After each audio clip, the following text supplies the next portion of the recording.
Hello everyone, नमस्कार। स्वागत है आप सभी का लोधे क्लासेस के बीए प्लेटफॉर्म पर।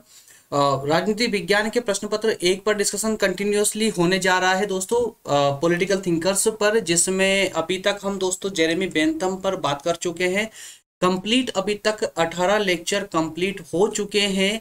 थर्ड यूनिट का ये लास्ट लेक्चर है दोस्तों। 2 यूनिट और फोर्थ और फिफ्थ यूनिट और बचेगी, जिसमें जितने भी प्रमुख पॉलिटिकल थिंकर्स हैं उन सब पर हम इसी प्रकार से विस्तार पूर्वक चर्चा करते रहेंगे। आप सभी को अच्छे से पता होना चाहिए दोस्तों कि ये जो सेशन हमारे द्वारा ये लाए जा रहे हैं, ये सिर्फ आपकी बीए के लिए ही नहीं, अपितु अगर आप आगे चलकर किसी कॉम्पिटिटिव एग्जाम की तैयारी भी करना चाहेंगे तब भी आपको ये जो टॉपिक हमारे द्वारा पढ़ाए जा रहे हैं ये 100% आपको सपोर्ट करेंगे। ठीक है दोस्तों, तो आज हम बात करेंगे जॉन एस मिल पर और उनके उपयोगितावाद को जानने का प्रयास करेंगे। जैसा कि मैं आपको प्रारंभ में ही बता दूं कि जॉन एस मिल जो विचारक रहे हैं दोस्तों, ये एक तरह से हम कह सकते हैं कि ये जेरेमी बेंथम के, जो हमने लास्ट सेशन में पढ़ा था बेंथम, उन बेंथम के ही एक दूसरे रूप कह सकते हैं इनको हम।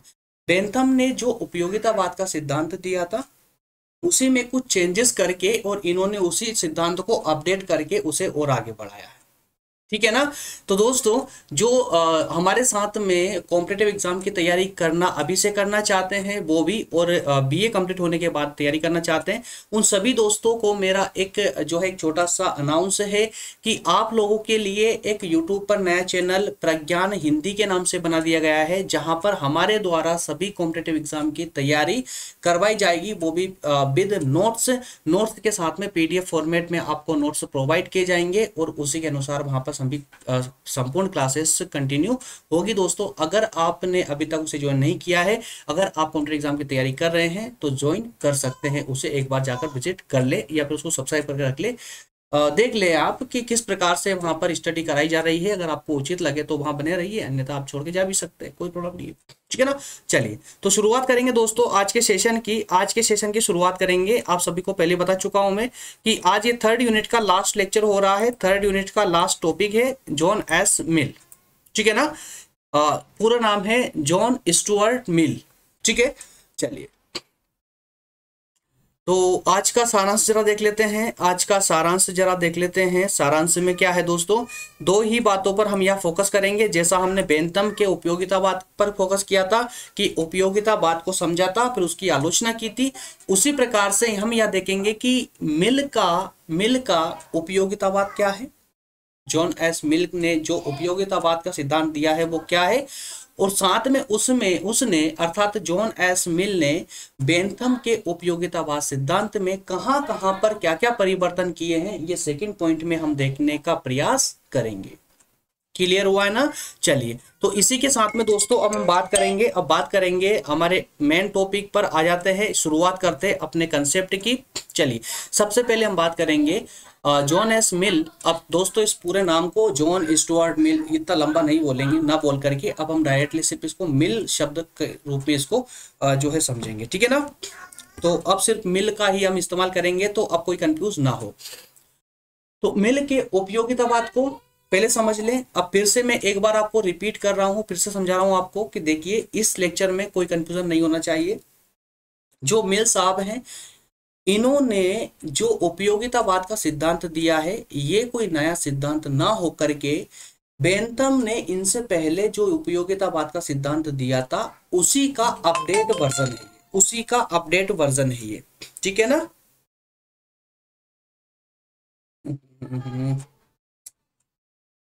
ओके चलिए ठीक है। तो इसमें हम पहले तो समझने की कोशिश करेंगे कि मिल ने अपने उपयोगितावाद में क्या कहा है। ठीक है। इसके बाद हम ये देखेंगे कि उन्होंने जो पक्ष रखे हैं अपने, उन पक्षों के द्वारा बेंथम का जो उपयोगितावाद का सिद्धांत था उसमें किस प्रकार से परिवर्तन किया या किस प्रकार से संशोधन किया है। ठीक है। आइए तो स्लाइड के अनुसार दोस्तों पॉइंट टू पॉइंट हम इसमें आगे बढ़ते हुए चलते हैं, जिससे कि सारी कंफ्यूजन वहीं समाप्त होती चले। ठीक है। मिल ने अपने चिंतन की शुरुआत एक बेंथमवादी के रूप में की है। यहाँ बेंथमवाद का अर्थ क्या हुआ, उपयोगितावाद से है। तो अब यहाँ दोस्तों आपको देखिए कंफ्यूजन बिल्कुल भी नहीं होना चाहिए, एक एक पॉइंट क्लियर होना चाहिए। मिल किस रूप में आया, बेंथमवादी के रूप में। ठीक है ना, स्टार्टिंग बता चुका हूं, बेंथम का ही अपडेट वर्जन है ये। बेंथमवादी के रूप में, और बेंथमवाद किसको बोल रहे हैं हम यहाँ पर, उपयोगितावाद को। उपयोगितावाद को क्यों, क्योंकि उपयोगितावाद सिद्धांत किसने दिया था भाई, बेंथम ने दिया था, इसलिए बेंथम को उपयोगितावाद के नाम से जाना जा रहा है। ठीक है, तो इस प्रकार से मिल के समय में उपयोगितावाद को केवल भौतिक सुख का दर्शन मानकर कई आलोचकों ने इसकी आलोचना की थी। कई आलोचकों ने इसकी आलोचना की थी कि देखिए, अब आपने लास्ट में पढ़ा था, इसके जस्ट 18 नंबर के लेक्चर में आपने देखा था कि उपयोगितावाद जो सिद्धांत दिया था बेंथम ने, उस सिद्धांत की किस प्रकार से आलोचकों ने विभिन्न पॉइंटों को, उनकी शब्दों को उठाकर उनकी आलोचना की थी।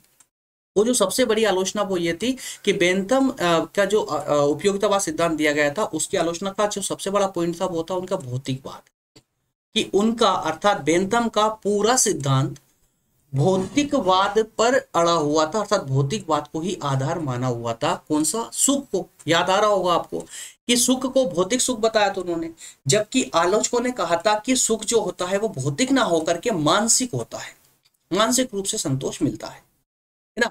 तो इस प्रकार से कहते हैं कि जब मिल ने उनके पूरे सिद्धांत को पढ़ा तो उसमें कुछ अपडेट कर दिया, कुछ चेंजेस कर दिया। क्यों कर दिया, क्योंकि आलोचक उनके पीछे पड़ गए थे आलोचना करने के, और भयानक रूप से उनके सिद्धांत की आलोचना कर रहे थे। इन सब कारणों से उन्होंने कुछ उसमें परिवर्तन किए बेंथम के सिद्धांत में, और मिल ने यह सिद्ध करने की कोशिश की कि उपयोगितावाद केवल भौतिक सुखों का ही समर्थन नहीं करता, बल्कि उसने कुछ सुखों को उच्च कोटि का और कुछ सुखों को निम्न कोटि का भी बताया है। किसने बताया, ये मिल ने बताया। ठीक है, तो अब जरा यहां पर अब आपके दिमाग की एक बत्ती जल रही होगी कि जब बेंथम बात कर रहे थे तो कम सुख और अधिक सुखों की बात कर रहे थे, अर्थात सुख की मात्रा की बात कर रहे थे।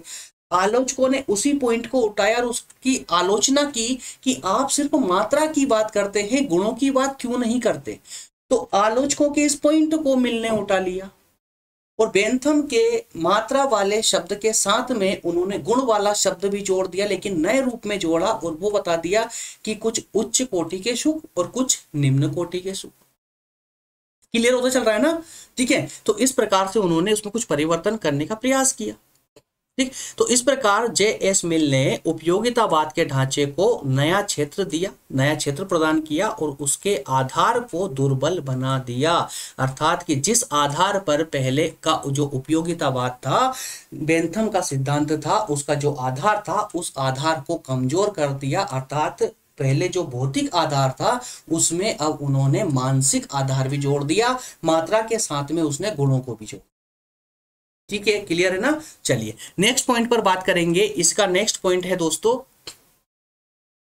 एक सेकेंड, ओके, नेक्स्ट पॉइंट है जे.एस. मिल ने अपनी पुस्तक जे.एस. मिल ने, अब देखिए आप सभी को ही पता है भाई, कोई भी राजनीतिक विचारक होगा या कोई सामाजिक हो या इतिहासकार हो, कोई भी हो, अगर अपने विचार प्रस्तुत करना चाहते हैं, देना चाहते हैं, तो ऐसा तो नहीं है कि वो घर घर जाकर के प्रत्येक व्यक्ति से मिल करके अपने विचार प्रकट करेंगे। भाई वो विचारक क्या करते हैं, एक लेख लिख देते हैं, एक पुस्तक लिख देते हैं, और जब वो पुस्तक लॉन्च होती है तो वो सब लोग उसको पढ़ते हैं, उनके विचारों को कौन अपना रहा है कौन नहीं अपना रहा है वो एक बात की बात है ना।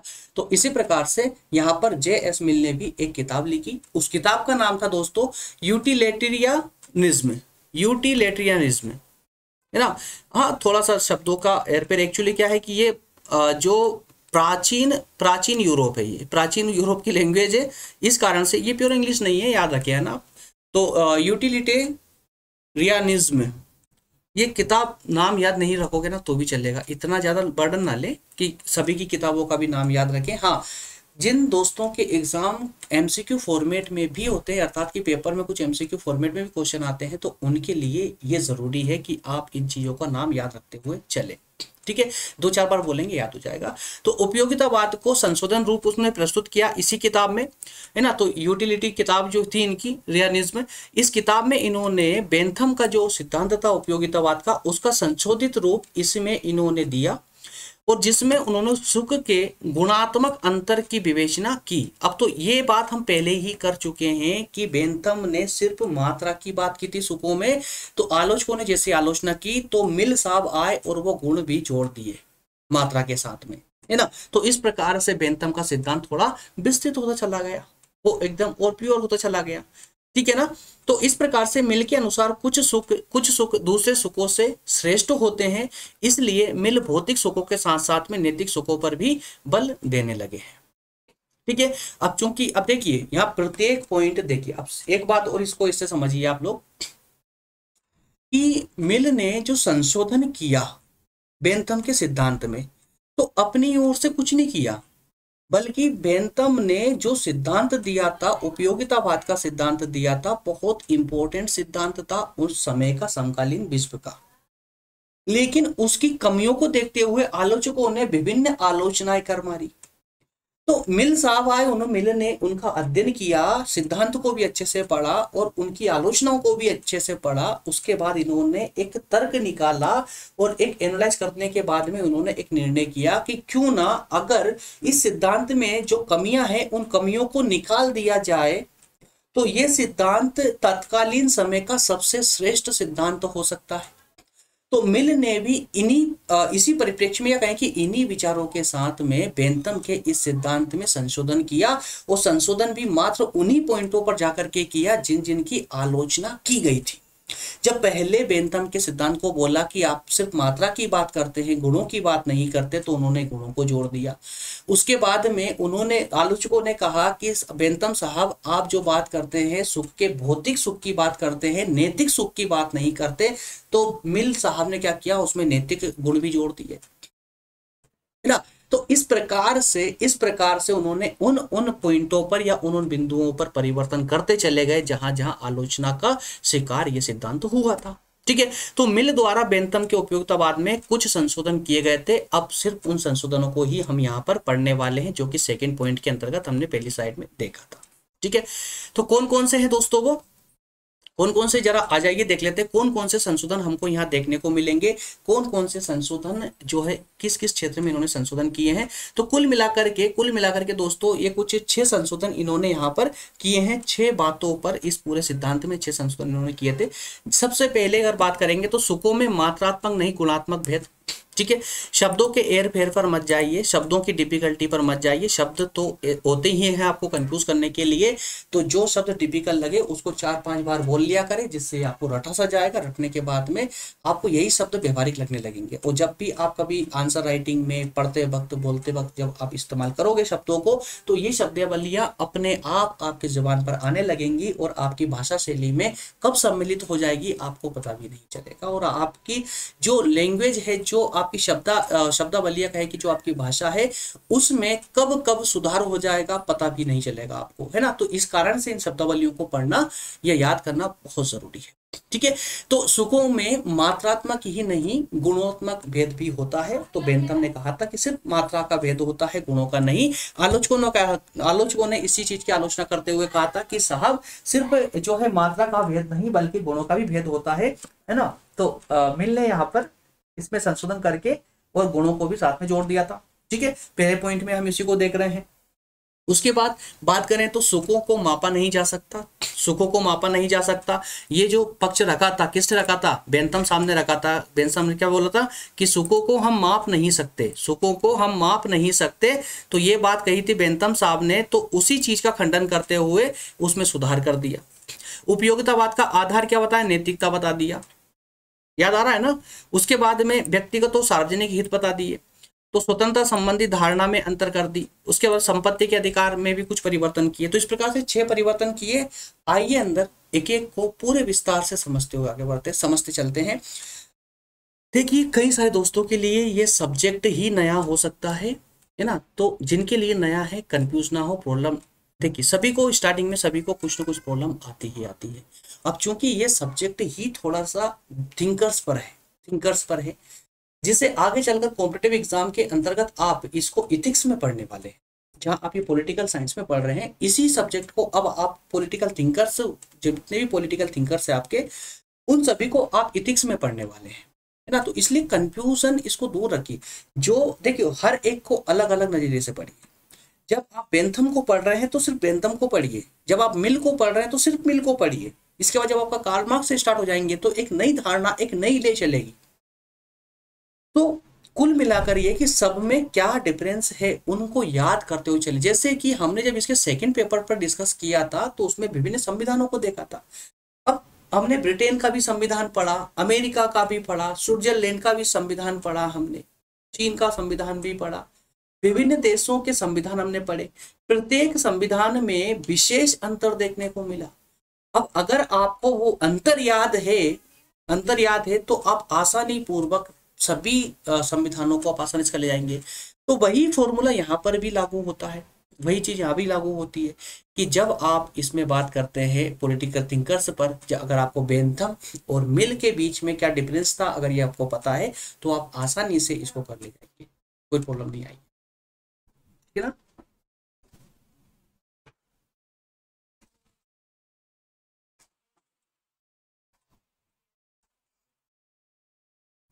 ठीक है, चलिए तो एक एक करके इनको अब समझने का प्रयास करते हैं कि जो मिल साहब है इन्होंने क्या क्या परिवर्तन इसके अंतर्गत किया था, क्या क्या परिवर्तन इसके अंतर्गत किया था। तो इनको एक एक करके हम समझ लेते हैं जिससे हमारी पूरी कंफ्यूजन खत्म हो जाए, दूर हो जाए। तो गुणों में मात्रात्मक ही नहीं गुणात्मक भेद भी होता है। पहला पॉइंट, इसको ज्यादा समझने की आवश्यकता ही नहीं है, क्यों? क्योंकि हम इसको बहुत अच्छे से समझ चुके हैं। मैंने व्यवहारिक रूप से बता दिया आपको कि बेंथम ने सिर्फ मात्रा की बात की थी सुकों में। आलोचकों ने कहा कि नहीं साहब, सिर्फ मात्रा ही नहीं बल्कि इसमें गुणों का भी अंतर होता है। तो बेंथम मिल साहब आए और उन्होंने क्या किया, इसमें सुधार करते हुए उसमें गुण भी जोड़ दिए, तो गुणात्मक भेद भी जोड़ दिए। आइए एक बार स्लाइड को भी पढ़ लेते हैं जिससे आपकी कंफ्यूजन भी समाप्त तो होती चले। ठीक, बेंथम सुकों में मात्रात्मक भेद मानता था, ठीक, किंतु मिल उनके गुणात्मक भेद मानता था। ठीक है, तो मिल ने क्या करा, उसमें गुणात्मक भेदों को जोड़ा और गुणात्मक भेदों को माना। बेंथम के अनुसार देखिए, बेंथम ने क्या कहा था इस सिद्धांत को लेकर के, क्या कहा था कि सब सुख समान है, सभी सुख जो होते हैं वो समान होते हैं, सिर्फ कम ज्यादा हो सकते हैं। अतः खेलने में उतना ही आनंद आता है जितना कि काव्य पढ़ने में या किताब पढ़ने में। ठीक है, मिल ने इसका प्रतिवाद किया अर्थात इसमें संशोधन किया, इसका अपवाद करते हुए इसको कहा कि सुख में केवल मात्रा का ही नहीं बल्कि गुणों का भी अंतर होता है। जिन लोगों को उच्च स्तरीय और निम्न स्तरीय दोनों प्रकार के सुखों का अनुभव होता है वे उच्च स्तरीय सुखों को अधिक चाहते हैं। ठीक है ना।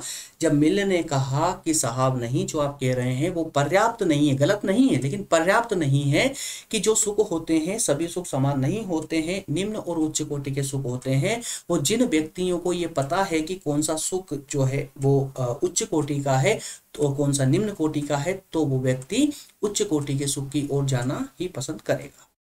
ठीक है, तो मिल के अनुसार शारीरिक आनंद से बौद्धिक आनंद उत्कृष्ट है, इससे मानसिक शांति मिलती है, इससे मानसिक शांति मिलती है। अब देखिए इसको व्यवहारिक रूप से कैसे समझेंगे आप लोग।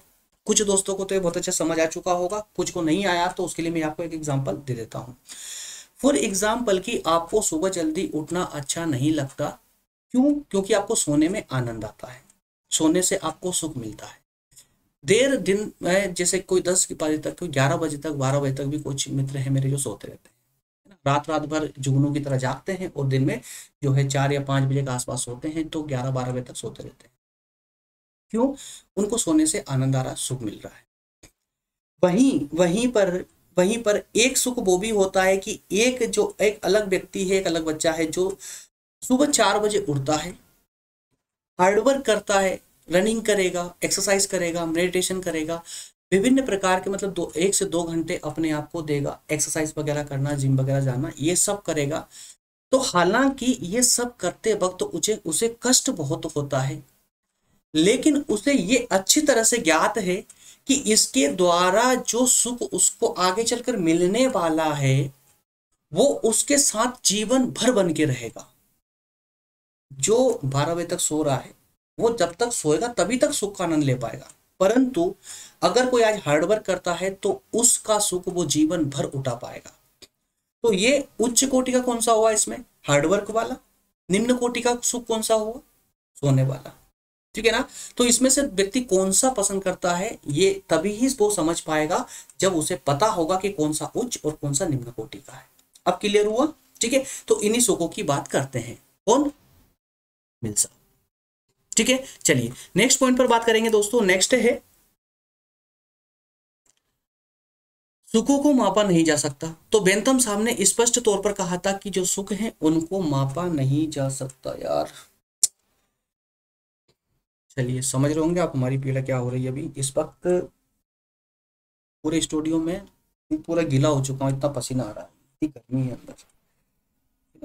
एसी नहीं है बॉस, और फैन को चालू कर नहीं सकते। अगर फैन चालू कर दिया तो आपको जो वॉइस की प्रॉब्लम है वो हो जाएगी, आवाज़ क्लियर नहीं आएगी ना, अजीब सी आवाज़ आएगी कैमरे में। चलिए, तो मिल सुख को मापा नहीं जा सकता। मिल के अनुसार क्या कहा मिल ने कि सुखों को मापा नहीं जा सकता। क्यों? क्योंकि दो सुखों अथवा दो दुखों में कौन सा सुख अथवा कौन सा दुख तीक्ष्ण या रोचक है, इसका निर्णय उन्हीं लोगों के द्वारा किया जा सकता है जिन्होंने दोनों प्रकार के सुखों एवं दुखों का अनुभव किया है। तो इनका कहने का अर्थ ये है मिल साहब का, जैसे बेंथम ने कहा था कि हम सुख को या दुख को माप सकते हैं, इसकी मापक यंत्र इन्होंने बना लिया था। तो आलोचकों ने इसी बात की आलोचना की थी, और मिल साहब ने भी स्पष्ट बोल दिया कि नहीं साहब, इसको हम सुख और दुख को माप नहीं सकते हैं, सिर्फ अनुभूति कर सकते हैं, सिर्फ एहसास कर सकते हैं कि कौन सा सुख कितना प्राप्त हुआ है। और ये इसका अनुभव वही व्यक्ति कर सकता है जिसने सुख और दुख दोनों को भोगा हो। ठीक है, जिसने सिर्फ और सिर्फ दुख को भोगा हो वो सुख के बारे में नहीं बता सकता हो, जिसने सिर्फ और सिर्फ सुख का अनुभव किया हो वो दुख के बारे में नहीं बता पाएगा।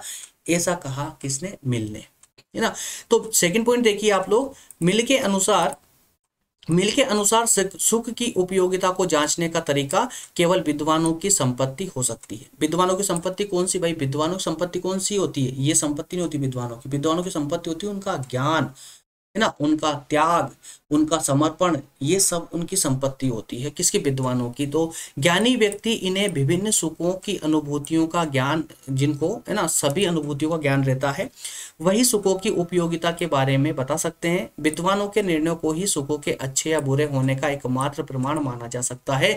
अगर आप कहते हैं कि हमारे पास में सुख और दुख को मापने का यंत्र है, तो वो यंत्र और कोई ना होकर के यही विद्वान लोग हो सकते हैं जिन्हें सुख और दुख दोनों का उन्हें बहुत अच्छे से ज्ञान है।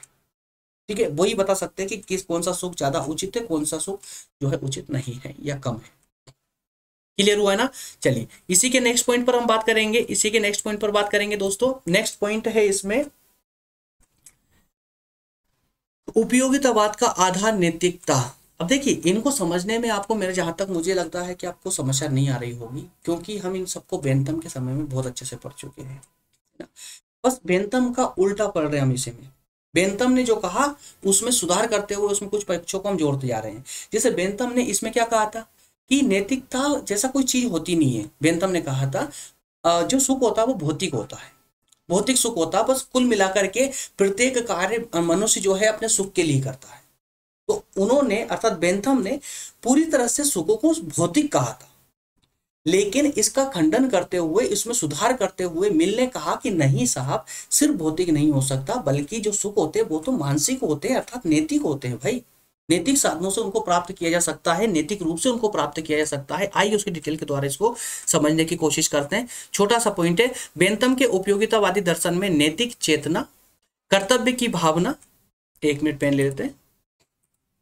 आइए, बेंथम के उपयोगितावादी दर्शन में नैतिक चेतना, कर्तव्य की भावना, नैतिक बंधन, ये सब, इन सब के लिए कोई स्थान नहीं है। किसके? बेंथम के अनुसार। बेंथम ने क्या कहा था भाई, जो सुख का सिद्धांत है, जो उपयोगितावादी सिद्धांत है, इसमें चेतना, नैतिक चेतना होती है, इसका कोई स्थान नहीं है, ना कोई कर्तव्यों की भावना का है, ना कोई नैतिक। उनने तो ये तक कह दिया था कि भाई राज्य, इन पर जो राज्य शासन करता है और जो राज्य अपनी आज्ञा का पालन कर रहा था जनता से, वो डर से करती जनता पालन, ना कि अपनी इच्छा से, है ना। तो इसी को कन्वर्ट करते हुए, पलटते हुए इन्होंने जवाब दिया था कि ऐसा नहीं है कि मनुष्य जो चेतना होती है वो निर्माण, उस चेतना का निर्माण किससे होता है? स्वयं भावना से होता है, स्वयं की भावना से होता है, अर्थात प्रेम से होता है, सहानुभूति से होता है, या धार्मिक भावना के कारण ही उस चेतना का विकास होता है। और अन्य लोगों के सुखों की वृद्धि और दुखों को कम करना अंतःकरण का सबसे बड़ा गुण होता है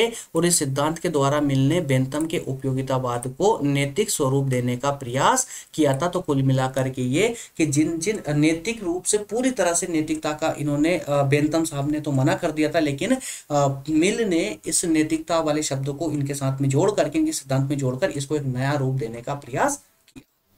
ठीक है, आइए नेक्स्ट पर बात करेंगे। नेक्स्ट पर बात करेंगे दोस्तों, नेक्स्ट पॉइंट है, यार ये अचानक से क्या हो रहा है इनको। ठीक है, व्यक्तिगत एवं सार्वजनिक हित, व्यक्तिगत एवं सार्वजनिक हित। तो अब जरा यहां पर आइए, गर्मी के मारे ना पूरी एनर्जी आधे घंटे के लेक्चर में ना एनर्जी चली जाती पूरी यार।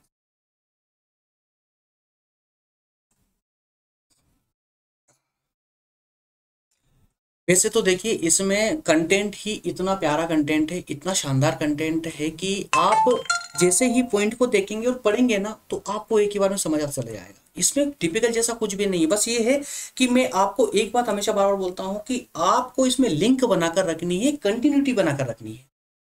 अब देखिए, ये अगर मिल के सिद्धांत को समझना है तो बेंथम का सिद्धांत आपको पता होना चाहिए।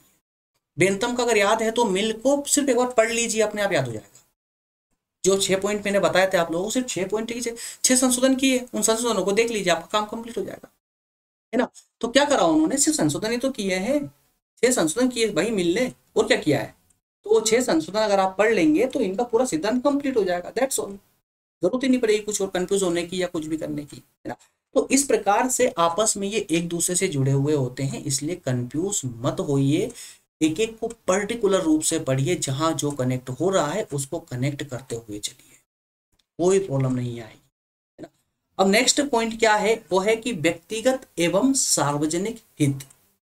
तो अब इसमें आपको ये देखना है कि व्यक्तिगत और सार्वजनिक हितों पर बेंथम ने क्या कहा था अपने सिद्धांत में, और उसमें क्या परिवर्तन मिल ने किया है। जो सेकंड लाइन में ब्लू कलर में आप देख रहे हैं, इसमें अब बेंथम के मिल के जो विचार है, क्या परिवर्तन किया था उन्होंने, वो परिवर्तन है, संशोधन है ना। तो आइए स्लाइड को पढ़ते हैं। और एक बात और याद रखिए कि मैं हैंड टू हैंड आपको स्लाइड क्यों पढ़ाता हूँ, स्लाइड की सब कोई स्लाइड में अगर कोई ऐसी शब्दावली है जो डिफिकल्ट है, ताकि मैं उसको एक्सप्लेन कर सकूं, जिससे कि जब आप ये नोट्स डाउनलोड करें तो आपको पढ़ने में तकलीफ ना आए, याद रखिएगा, है ना। नहीं तो ये नोट्स तो मैं छाप कर आपको बहुत सारे दे सकता हूँ, कोई फर्क नहीं पड़ने वाला उससे। आइए पेन ले लें, शुरू करते हैं इसको भी। बेंथम ने व्यक्तिगत एवं सार्वजनिक हित में सामंजस्य स्थापित करने के लिए दंड भय के सिद्धांत को दिया। तो अब यहाँ पर इसका मतलब क्या हुआ, एक बार पढ़ लीजिए पूरा, उसके बाद फिर समझते हैं इसको, है ना। उसका मत था कि दंड के कारण व्यक्ति को बुरे एवं असामाजिक कार्यों से कार्य करने से रोका जा सकता है, तथा दंड के भय से व्यक्ति को अच्छा आचरण करने के लिए विवश किया जा सकता है। तो अब जरा यहाँ पर आइए, अब इसका पूरा का निचोड़ क्या निकला, इस पूरे का मतलब क्या हुआ जो बेंथम ने कहा है। बेंथम ने ये कहा है स्पष्ट तौर पर कि भाई जनता को अगर कंट्रोल में रखना है, अर्थात कि जनता के लिए कोई अगर योजना देनी है, जनता को बनाई, जनता को नियंत्रित करनी है, तो कुल मिलाकर राज्य जो है ना उसके लिए दंड निर्धारित करते कि ये कार्य अगर व्यक्ति ने किया तो उसको ये दंड मिलेगा, और उसी दंड के भय से, उसी दंड के डर से व्यक्ति ये असामाजिक काम नहीं करेगा। सिर्फ इतना कहा बेंथम ने, ठीक है। तो उन्होंने स्पष्ट तौर पर कहा था कि व्यक्ति से अगर अच्छे काम करवाना है तो उसको डर दिखाइए, डरा करके उससे अच्छे काम करवाए जा सकते हैं। लेकिन इसका को परिवर्तित करके मिल ने इसमें कुछ संशोधन किया, और संशोधन करके और इस चीज को ही पलट दिया कि साहब डर नहीं, डर नहीं, जरूरी नहीं है कि अभी इस समय में कि राज्य सिर्फ जनता को डराए, बल्कि इसको पलटवार कीजिए, लोकतंत्र में आप लेकर के आइए। लोकतंत्र में जनता अपनी मर्जी से काम करती है, अपनी मर्जी से राज्य के जो नियम होते हैं या योजना होती है उनका, कानूनों का पालन अपनी इच्छा से करती है। तो किस क्या क्या शब्द कहते हैं, जरा मिल के शब्द और पढ़ लीजिए इसमें।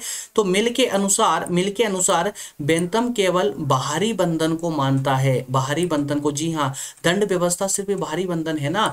आंतरिक व्यवस्था के बारे में, आंतरिक बंधन के बारे में बात कहाँ की भाई, आंतरिक रूप से भी तो व्यक्ति का एक मन होता है। जैसे कि जब हम गाड़ी लेकर के किसी ट्रैफिक सिग्नल पर रुकते हैं तो कुछ लोग ऐसे होते, उस ट्रैफिक सिग्नल पर मान लेते कोई पुलिस वाला नहीं खड़ा, तब मैं बात कर रहा हूँ ना, ट्रैफिक सिग्नल पर रुके हुए हैं, अपनी ईमानदारी से एक लाइट जली, जैसे रेड लाइट जली, तो कुछ लोग होते हैं जो वहीं पर रुक जाएंगे, मैक्सिमम लोग होते हैं, आप आज की बात करें तो मैक्सिमम लोग वहीं पर ही खड़े हो जाएंगे, उस ट्रैफिक लाइट का जो है ग्रीन होने का वेट करेंगे। लेकिन उसमें से कुछ लोग ऐसे होते हैं जो रेड होने के बाद भी इधर उधर देख करके और स्पीड बढ़ाई और उस पार, ठीक है, कभी कभी उस पार भी हो जाते हैं, है ना, ऐसे लोग होता है ना।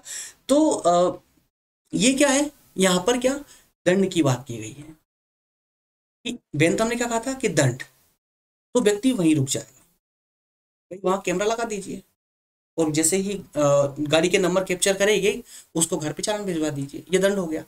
लेकिन वहीं पर जो और लोग रुके हुए हैं, जरूरी नहीं कि सभी लोगों के अंदर डर की भावना हो, डर हो।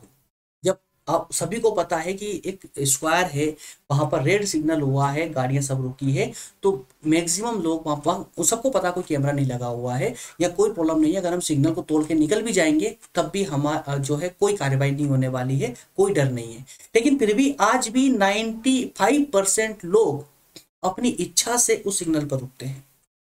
तो वो क्या है, उनकी स्वयं की भावना है, उन्हें पता है कि अगर इस सिग्नल पर हम रुकेंगे तो हमको देख करके और भी लोग रुकेंगे, और है ना, और लोग रुकेंगे, इससे समाज की व्यवस्था का विस्तार होगा, समाज की व्यवस्था और सुचारू रूप से चलेगी। तो ये राज्य का सपोर्ट अपनी इच्छा से कर रहे हैं, दंड के वजह से नहीं। यही बात मिल ने बेंथम को समझाने का प्रयास किया, अर्थात बेंथम के जो सिद्धांत था, जो उपयोगितावादी सिद्धांत था, उसमें संशोधन किया। ये सिर्फ दंड का भय नहीं साहब, उसकी भावनाओं को भी लेकर आइए, ठीक है ना। तो बाहरी बंधन के साथ ही साथ में इन्होंने आंतरिक आंतरिक बंधन को भी इसमें इंक्लूड कर दिया था मिलने, ठीक है। तो सार्वजनिक और जो आंतरिक होता है, ये अपनी भावनाओं से क्या करते हैं, धन के व्यय के द्वारा सार्वजनिक सुख की वृद्धि के लिए विवश किया जा सकता है, ये तो ठीक है। इसके अलावा इनके अनुसार, किसके, मिल के अनुसार, प्रत्येक व्यक्ति में मानव जाति के सुख की भावना रहती है, मानव जाति के सुख की भावना रहती है, मतलब प्रत्येक व्यक्ति जब अपने स्वार्थ से ऊपर उठकर सोचता है तो वो संपूर्ण समाज के कल्याण के बारे में सोचता है ना, संपूर्ण समाज के कल्याण के बारे में सोचता है, इसलिए उसे सार्वजनिक सुख के लिए उत्सुक होना चाहिए, उसे बढ़ाना चाहिए। क्लियर दोस्तों, चलिए, ये कहां से आ रहा है यार, इसको हटा देते हैं, अनावश्यक रूप से पता नहीं पेन कहाँ कहाँ चल जाता है। चलिए नेक्स्ट बात करेंगे दोस्तों, नेक्स्ट है स्वतंत्रता संबंधी धारणा में अंतर। तो स्वतंत्रता संबंधी धारणा में भी बेंथम और मिल दोनों के जो विचार थे उसमें अंतर था। किस प्रकार का अंतर था, जरा आइए स्लाइड के माध्यम से ही इनके ही शब्दों में समझने का प्रयास करते हैं। मिल ने बेंथम के स्वतंत्रता संबंधी सिद्धांत में संशोधन किया, जी हाँ बिल्कुल हम उसी को पढ़ रहे हैं। बेंथम के अनुसार स्वतंत्रता उपयोगिता सिद्धांत की अनुगामिनी होती है, अग्रगामिनी नहीं। ये शब्द, ऐसी शब्दावलियां याद करें यार, ऐसी शब्दावलियां याद करो, मजा आ जाएगा। सच बोल रहा हूँ, आपकी जो लैंग्वेज है ना, वो मतलब शब्दकोश अगर आपने इस प्रकार का रखा ना तो आनंद आने वाला है। मान लीजिए आप बहुत शानदार नंबर मिलेंगे एग्जाम में भी, और लाइफ में भी बहुत शानदार नंबर मिलेंगे जब इन शब्दावलियों का इस्तेमाल करते हुए जब किसी से आप बात करेंगे ना, तो आपकी पर्सनालिटी अलग ही झलकेगी। वो कहते हैं ना कि इंग्लिश बोलने वाले की वैल्यू बहुत, वो एक हवा बना हुआ है दोस्तों, क्योंकि इंग्लिश का किसी को शब्दावलियां उसके पास ज्यादा है नहीं ना, एक शब्द को एक प्रकार से बोल सकते हैं हम लोग। लेकिन हिंदी में ऐसी शब्दावलियां, शुद्ध हिंदी कभी आप बोलकर तो देखिए, व्यक्ति इंप्रेस ना हो तो कहिएगा यार, इंग्लिश कुछ भी नहीं लगती हिंदी के सामने। क्या कहा इन्होंने, अनुगामिनी नहीं बल्कि अग्रगामिनी, सो माफ करना, अनुगामिनी है अग्रगामिनी नहीं। क्या पॉइंट को समझना है इसको जरा अच्छे से। यहां पर दो चीजों को उठाया गया है, स्वतंत्रता, स्वतंत्रता और एक उपयोगिता, स्वतंत्रता और एक उपयोगिता। अब जरा समझना, स्वतंत्रता को तो आप समझते हैं, उपयोगिता को आप यहां पर एक अधिकार के रूप में समझ सकते हैं, सुख के रूप में या अधिकार के रूप में समझ सकते हैं, अपनी सुरक्षा के रूप में समझिए, ऐसे मान लीजिए आप। जो उपयोगिता है वो एक सुरक्षा मान लीजिए। तो यहां पर बेंथम साहब का ये कहना था कि जो स्वतंत्रता है ना, वो सुरक्षा के पीछे पीछे चलती है, आगे नहीं। इसको अन्य शब्दों में समझिए, स्वतंत्रता सुरक्षा के लिए है, सुरक्षा स्वतंत्रता के लिए नहीं। समझे, लेकिन मिल ने इसको पलट दिया कि नहीं, आप गलत हैं। स्वतंत्रता होगी तो व्यक्ति की सुरक्षा बढ़ेगी। किसने कहा? मिल ने। इसलिए हम ये कह सकते हैं कि स्वतंत्रता ही उपयोगितावाद की या सुरक्षा की अग्रगामिनी है, अनुगामिनी नहीं। अग्रगामिनी का मतलब होता है उसके आगे आगे चलने वाली, ना कि उसको फॉलो करने वाली। और अनुगामिनी, अनुगामिनी का मतलब होता है अनुगमन। अनुगमन मतलब उसको फॉलो करना, उसके पीछे पीछे चलना। अग्रगामिनी मतलब आगे चलने वाली। ठीक है ना? तो ये दोनों में बस इतना सा ही डिफरेंस था। ठीक है, स्वतंत्रता और अधिकार, सुरक्षा, ऐसा मान ली सुरक्षा, स्वतंत्रता और सुरक्षा। तो बेंथम ने क्या कहा था कि स्वतंत्रता सुरक्षा के लिए है, सुरक्षा स्वतंत्रता के लिए नहीं। वहीं मिल ने कहा, इसका पलटते हुए, इसको जस्ट पलट दिया, इन्हें इसका विपरीत कह दिया कि नहीं साहब, सुरक्षा जो है वो स्वतंत्रता के लिए है, स्वतंत्रता सुरक्षा के लिए नहीं। इस शब्दों का इस्तेमाल आप कर सकते हैं। तो इस प्रकार से स्वतंत्रता का स्वयं अपना एक महत्व होता है और वह स्वयं के अपने एक स्वयं में अपने आप में एक साध्य होती है। स्वतंत्रता, भाई स्वतंत्रता पाना अपने आप में साध्य तो है, एक साध्य तो है। स्वतंत्रता होगी तभी तो आपको सुख की प्राप्ति होगी, स्वतंत्रता होगी तभी तो आप कुछ कार्य कर पाएंगे, सुख का अनुभव कर पाएंगे। स्वतंत्रता नहीं होगी तो आप किस प्रकार से क्या कर लेंगे, बताइए आप मुझे, है ना? तो ये साध्य है अपने आप में, स्वतंत्रता जो है साध्य है, साधन नहीं है। ये उपयोगिता सुरक्षा की कोई साधन नहीं है कि सुरक्षा प्राप्त करने के लिए आप स्वतंत्रता का इस्तेमाल करेंगे, ये जरूरी नहीं है, है ना? अपने आप में साध्य है भाई स्वतंत्रता पाना, बल्कि स्वतंत्रता को पाने के लिए आपको सुरक्षित होना जरूरी है। आप सुरक्षित होंगे तभी तो स्वतंत्र होंगे ना। ठीक है, तो इस प्रकार से इनके ये 5 बातों पर हमने डिस्कस किया है। इसके बाद में दोस्तों हम बात करेंगे इनके लास्ट बिंदु पर। वो लास्ट बिंदु है संपत्ति के अधिकार के संबंध में भी इनमें जिस प्रकार से स्वतंत्रता को लेकर के भिन्नता थी इनके विचारों में, उसी प्रकार से इनके संपत्ति के अधिकार को लेकर भी इन दोनों के मध्य में भिन्नता है। अब वो भिन्नता क्या क्या है जरा आइए देख लेते हैं। स्लाइड को पूरा पहले ओपन कर लेते हैं, उसके बाद ही हम इस पर आएंगे निष्कर्ष। हो देखिए, एक बार स्लाइड को पढ़िए, आपको खुद ही समझने वाले हैं। बेंथम राज्य को उच्च संस्था मानते हुए, बेंथम देख समझिए बात को, यहाँ पर बेंथम राज्य को उच्च संस्था मान रहे हैं, उच्च संस्था मानते हुए समाज कल्याण में राज्य के कार्यों और हस्तक्षेप का समर्थन करते हैं और व्यक्ति के संपत्ति के अधिकार को भी स्वीकार करते हैं। बस इतना, अभी 2 मिनट की इतना पढ़िए आप लोग। क्या कहा? बेंथम पूरी तरह से राज्य को एक सर्वश्रेष्ठ संस्था मान रहे हैं। कौन? बेंथम राज्य को एक श्रेष्ठ संस्था मान रहे हैं कि जी हाँ साहब, राज्य जो है एक श्रेष्ठ संस्था है किसी भी राज्य के लिए। राज्य मतलब सरकार, ठीक है ना, सरकार की बात कर रहे हैं। तो ये एक श्रेष्ठ संस्था है, इसका होना कंपलसरी है। इसको मानते हुए इन्होंने कहा है कि अगर आप समाज का कल्याण करना चाहते हैं तो उस समाज के कार्यों में सरकार का या उस राज्य का हस्तक्षेप होना चाहिए।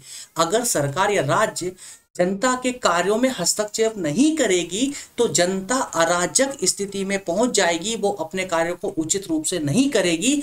इसी को मानते हुए ही इन्होंने संपत्ति के अधिकार का भी समर्थन किया है। लेकिन लेकिन लेकिन इतनी सारी बातें बोलने के बाद वो एक बात से मुकर गए और उन्होंने क्या कह दिया अंत में? देखिए, संपत्ति के अधिकार को स्वीकार कर लिया उन्होंने कि हाँ, संपत्ति का अधिकार जनता के पास होना चाहिए, लेकिन वहीं उन्होंने क्या कह दिया? संपत्ति का अधिकार होना चाहिए, राज्य का जनता के कार्यों में हस्तक्षेप भी होना चाहिए, लेकिन लेकिन लेकिन जनता के आर्थिक कार्यों में राज्य का कोई हस्तक्षेप नहीं होना चाहिए। किसमें? आर्थिक कार्यों में। ये किसने कहा? बेंथम ने। अब इसी के परिप्रेक्ष्य में अब हम देखते हैं कि मिल ने इसमें क्या संशोधन किया है। तो इसके विपरीत मिल ने व्यक्ति की स्वतंत्रता में वृद्धि हेतु राज्य के कार्यों और संपत्ति के अधिकार को सीमित करना चाहा। क्या करा उन्होंने? बेंथम ने जो कहा था कि भैया राज्य एक प्रमुख संस्था है, एक श्रेष्ठ संस्था है, इसलिए उसे जनता के कार्यों में हस्तक्षेप करने का अधिकार है। तो मिल ने स्पष्ट मना कर दिया कि नहीं, राज्य अनावश्यक रूप से हस्तक्षेप नहीं करेगा, संपत्ति के अधिकार को भी हटाइए, संपत्ति का अधिकार भी हटाइए, ये अधिकार भी उचित नहीं है, इससे फिर वर्ग संघर्ष की स्थिति होगी, अमीर और अमीर बनेगा, गरीब और गरीब बनता चला जाएगा, ठीक है ना। और उन्होंने कहा कि जहां बेंथम ने कहा था कि आर्थिक क्षेत्र में हस्तक्षेप ना करे राज्य, वहीं मिल ने कह दिया कि नहीं साहब, आर्थिक क्षेत्र में राज्य को हस्तक्षेप करने की आवश्यकता है। क्यों? क्योंकि जो तबका, समाज का जो तबका गरीब है, जो गरीब तबका है, उसका विकास जो धनी वर्ग है वो नहीं करेगा।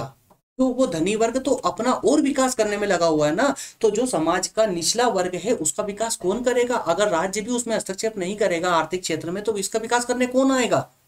विश्वामित्र तो आएंगे नहीं ऊपर से, है ना भाई, करना तो राज्य को ही पड़ेगा। तो ये मिल साहब ने इसमें संशोधन करते हुए कहा कि राज्य को आर्थिक क्षेत्र में जो है हस्तक्षेप करना चाहिए, वो करके वो जो इसके पिछड़े हुए वर्ग है, पिछड़े हुए वर्ग जैसे कि महिला, बालक, है ना, इसके अलावा जो निचली जातियां होती है, या कहें कि आर्थिक रूप से पिछड़े हुए लोग, उन सब का विकास राज्य सरकार को करना चाहिए, इस प्रकार से हस्तक्षेप करना चाहिए, ठीक है। तो ये कुछ संशोधन इस प्रकार से इन्होंने किए थे। तो 6 प्रकार के विशेष संशोधनों पर हमने यहाँ पर बात की। अब आपको, मुझे लगता है कि कंप्लीट समझ आया होगा, 6 पॉइंट बहुत अच्छे से क्लियर हो चुके होंगे आपको कि कौन कहाँ कहाँ पर बेंथम ने गलतियां की और मिल ने उनमें सुधार किया, है ना। देखिए, इस सिद्धांत में आपको यही पढ़ना है। जब आप मिल को पढ़ रहे हैं ना, तो अब आपको यहीं पर ये धारणा रखनी है कि यार बेंथम ने जो जो गलतियां की थी उनमें सुधार किसने किया था? मिल ने किया था। लेकिन जब आप बेंथम को पढ़ रहे होते हैं ना, तो फिर बेंथम से बेंथम के रंग में रंग जाइए। क्या बेंथम ने जो बोला बस वही सही है, उनके विचारों से पढ़िए। वो जब आलोचना कर रहे होते हैं उनकी, तो कट्टर विरोधी बन जाइए उनका, कट्टर विरोधी बनकर के कर मारिए उनकी आलोचना। समझ रहे ना? इस प्रकार से हमारा ये कंसेप्ट होगा क्लियर। निष्कर्ष में अगर कुछ कहना चाहे तो 2-4 लाइनें लिखी हुई है, जरा इनको पढ़ ले तो ये निष्कर्ष भी हमारा कंप्लीट हो जाएगा। इसके साथ साथ में हमारे लेक्चर भी कंप्लीट हो जाएगा। तो मिलने उपयोगितावाद की आधारशिला ही बदल दी। जी हाँ, बिल्कुल सही है। उसे नैतिक रूप प्रदान किया। ऐसा करते समय वह बेंथम के उपयोगितावाद से काफी दूर हट गया। कौन? मिल। लेकिन उपयोगितावाद को जो उसने नया रूप दिया है वह बहुत ही आकर्षक और प्रभावशाली रहा है।